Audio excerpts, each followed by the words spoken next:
I think it's pretty safe to say that the future of the Star Wars franchise seems to be quite expansive, not just with their books, novels, comics, and video games, but also let's not forget about their new live-action Star Wars TV series to arrive on Disney+, and of course the fourth Star Wars trilogy of films, as well as other movies that are currently in the works as we speak by Disney and Lucasfilm.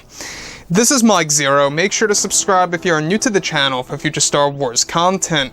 So here we are in the middle of 2020. We are approaching the new year of 2021, which is when a lot of Star Wars Legends material is going to make an epic comeback and is really going to return in significant ways by Jon Favreau, George Lucas, Dave Filoni, and others working on these new TV shows, these books, these novels and comics and more to really fulfill Star Wars, to actually evolve it, and to actually make it into something new for the fans to enjoy.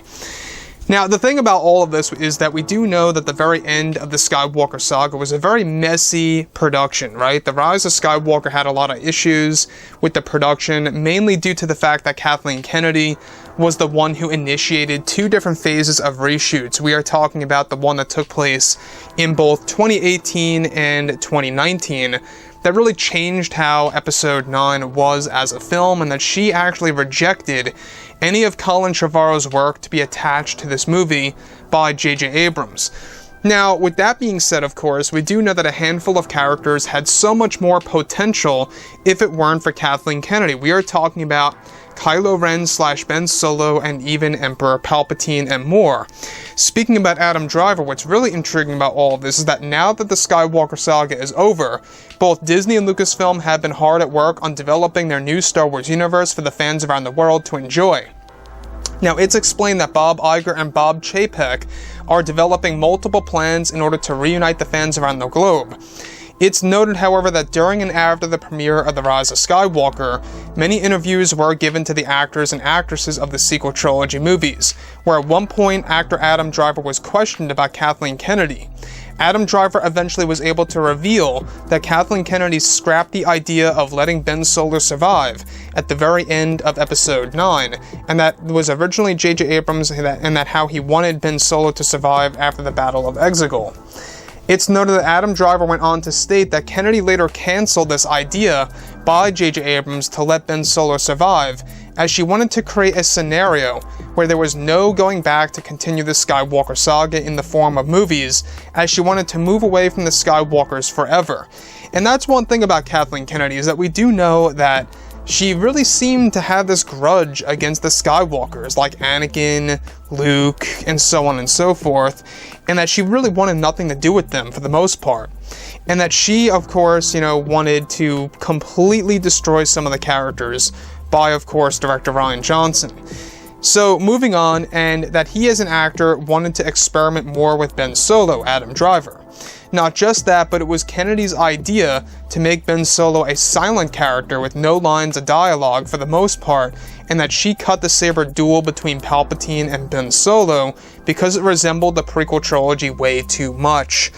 Now, let's talk about her reason to cutting what could have been one of the most iconic battles of all time, the lightsaber duel between Ben Solo and Emperor Palpatine.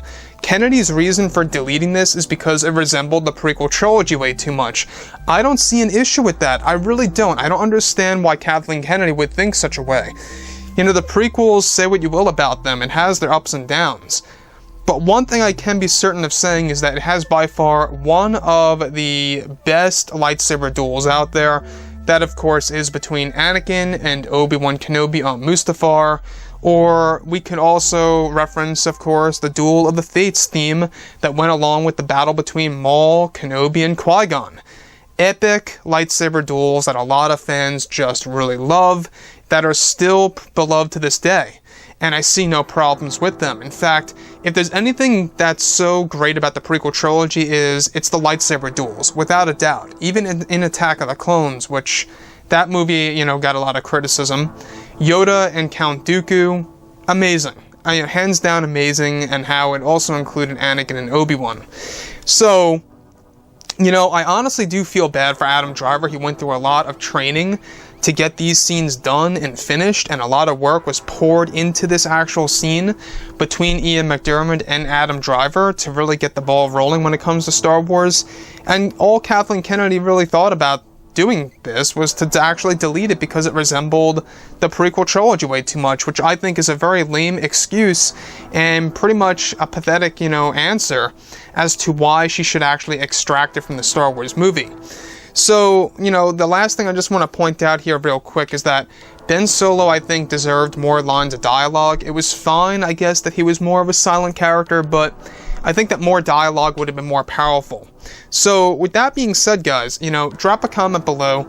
Let me know what you think about all of this in the comments, and if you guys did enjoy the content for today, do make sure to drop a thumbs up on this video to support the channel. I thank you all so very much for the kind support, and I'll catch you guys next time.